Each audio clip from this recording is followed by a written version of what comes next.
መጥቶ የሚሰራ ወንድ አለ? ብዙ ከስተመሮች አሉ። ጭገሩ እናንተ ጋር መጥቶ የሚላጭ ጸጉር ብለጥረው ያ ነው ጭገር። ጸጉር ባይዘዌ ጸጉር ጭገር ነው የሚባለው በሌላ ቋንቋ አይደለም። ይሄ የዱርዬ ቋንቋ የሚጠቀሙት ጸጉር ነው። ልብስ ይሄ ፎጣ ጨገረ ሲሉ ሰምተሽ አታውቂም? ትልልቅ ሰዎች ጨገረ፣ ይሄ ጨገረ ያዘ ምናምን ልብሳቸውን እንደዛ ሲሉ አውጣ ምናምን የሚባለው በብዛት። እኔ እንግዲህ በማውቀው እንደዛ ነው የማውቀው። ጸጉር ኮመን ታዩ፣ ስሙን አያከራክረንም። ግን መጥቶ የብልቱን ጸጉር የሚላጫል እናንተ ጋር?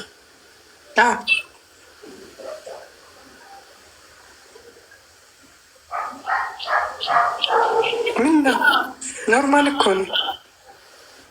ኖርማል አይደለም። እንዴት ነው ይሄ? እኮ የራሴ የግል ንጽህና የምጠብቅበት ብቻ የምሰራው ነገር እኮ ነው። ስትላጩትስ እናንተ እንዴት ነው? እንቹቹን ሊሆን ይዛችሁ እንዲህ ወይ ኳሱ እንዳይነካ እንዲህ ያደረጋችሁ ምናምን። ወንዶቹ ራሳቸው ያዝ ተብሎ ወንድ ነው ሴት ነው የሚላጨው? ሴት። ይሄ ጥሩ ስራ እየሰራሽ አይደለም። አንቺ መዝጋት አለብሽ። ለምን ገንዘብ ያጣችሁ አታበቅሉም? እናንተ አንድ ነገር ልነግርሽ፣ እናንተ ጸጉር አታበቅሉም ወይ? አላስፈላጊ ቦታ ላይ የሚበቅል ጸጉር መነሳት አለበት። ማስነሳት የሚፈልግ ሰው ደግሞ የሰውን ፍላጎት ነው። ይሄ የሰውን ፍላጎት መንፈግ አልችልም። ስሚ፣ እየሰማሽ ነው? አይ ነው። አንተም ተረዳ ነገሮችን። እንዴ ዝጊው ብሎ ዘሎ ዝጊው ላይ ምናስኬደ? ቆይ አውሪኝ። እኔ ማውራውን ስሚ። አንቺ ጋር የሚቀጠሩ ሴቶች ለእንጀራቸው ሲሉ ነው የሚቀጠሩት። የትኛውም ሴት ይሄን ደስተኛ ሆና ትሰራለች ብለሽ ብትነግሪኝ፣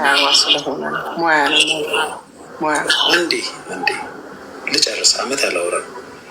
የትኛውም ሴት ኮምፈርተብል ሆና አንድ ቤት ውስጥ ብቻዋን የአንድን ወንድ ልጅ እሱ ብልቱን ይዞላት ገብታ መላጨት ምንም አይነት ደስታ የለውም። ልክም ያልሆነ ስራ ነው ይሄ። እንደዛ የሚሰሩ ከሆነ ተገደው ነው፣ ለገንዘባቸው ሲሉ ነው።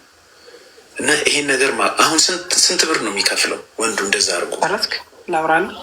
ቆይ እኔ የምጠይቅሽ ነው። ስንት ብር ነው? ምን ደሞዛቸው ነው? አሁን እኔ ለማስላጨት ብመጣ እናንተ ጋር ስንት ብር ነው? ከ1500 እስከ 5000 ምናምን። ፉል ቦዲ ዋክስ ከሆነ 5000 ብር። 4000 ምናምን ነው። 5000 ብር። ግን የምር መጥቶ የሚሰራ ወንድ አለ? ባይዘዊ ሙያ የሚጠይቅ ነገር ነው። ማንም ተገዶ የሚሰራው ነገር አይደለም። ሄደውም ትምህርት ቤት ያንን ነገር ሲማሩት ፈልገው ነው የሚማሩት፣ ተገዶ አይደለም የሚማሩት። ካስገደዳቸው ለራሱ ህይወታቸው ነው ሊያስገድዳቸው የሚችለው እንጂ የሴቶችን ላምንበት እችላለሁ። የሴቶችን አንደኛ ማይታይበት። ቆይ ስሚኝማ፣ የሴቶችን ላምንበት እችላለሁ። ሴቶች ናቸው። የሴትን ልጅ ንጽህና ብጠብቅ ችግር የለውም። ግን ሴት የሆነው የወንድ ልጅ ብልት እያዩ መላጨት ልክ ነው ብዬ አላስብም። ሰራተኞች ሴት ስለሆኑ ማለት ነው። ልጆቹ ሞሮኮ ትገባለህ አትገባ? ሞሮኮ ገባለሁ፣ ገብቻ ቃለሁ። ሰው ከነ ፓንቴን የገባሁት ምንም እዛ ስር ገብታ በቦክሰርህ ስር ገብታ እኮ ታሻሃለች አይደለም? አልታሽም። እኔ አትታሽም። በጣም ትልቅ ቦታ ነው የሄድኩት። የት መሰለች? ስሙ ጠፋብኝ። እኔ ሞሮኮ ትልቅነት እኮ አይደለም ይሄ፣ በሌላ ነገር ሳይሆን የኔን አባባል ልንገርህ ብዬ ነው። መጀመሪያ እኮ የኔን ኤክስፒሪየንስ ላውራልሽ እንዴ። እኔ ሞሮኮ ስትሰራ 22 ምንድን ነው ትልቅ ቤት ነው፣ ዋሻ ነገር ነው ይመስለው። እዛ ገብቼ እንዲሁም አንኮንፈርተብል ሆኜ ነበር። ግን የሰው ግብዣ ስለሆነ ነው፣ እኔ የራሴ ከፍዬ ሳይሆን ሄደ አንተ ተሰራ ተብሎ ከውጭ ሀገር የሆነች ደግ ሴት ከፍላለኝ የምታውቀው ቦታ ነው። ሄድኩኝ። ልጅቷም እንዳደረገች ታውቃለች። ውስጥ ገባው፣ የሚቀባውን ቀባችኝ። በቦክሰሪ ነኝ። ከነ ቦክሰሪ ሆኜ እጄን፣ እግሬን፣ ጀርባዬን ምናምን አሸችልኝ። ከዛም በኋላ ውስጥ ያለውን እንካ በራስ እሽ ያለች። እኔ እኮ ያልኩህ ምንድን ታውቃለህ? ጀስት ፕራይቬት ፓርትህን ይነኩታል እኮ አይደለም አባባሌ። አዶናስፓ ቴንኪው አባ አዶናስፓ። በጣም ፕራይቬት ቦታን ይነከዋል ሳይሆን እዛ አካባቢ ድረስ እየተጠጉ ያሸዋል ነው ፖይንቴ። ዋክስም እንደዛ ነው። ፕራይቬት ፓርት ዋክስ እንደዛ ሳያዩት ያንን እሺ እንዲጨፈና ልታሽ ትችላለች ዞራ ስለሚደብራት።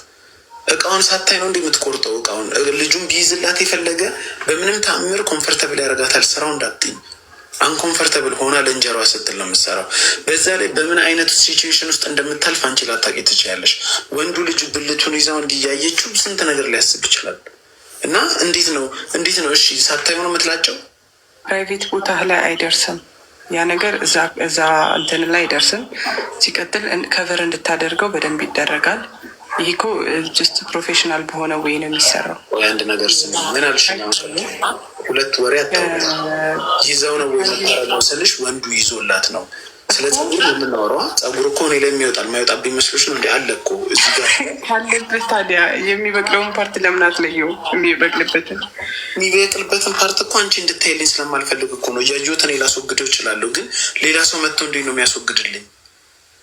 ሌላ ሰው ቀይን ይዞ ምናምን እንዴት ነው ቀይን አምኜ እንድትላጭልኝ መሰጣትል? ራስህ ይዘው ቢነሳስ ስልህ አንተ አሁን ከለመድኳት ሴት ጋር ራሱ እንደዚህ አይነት ነገር ውስጥ ለመግባት አፍራለሁ። በጣም መወረድ አለብሽ።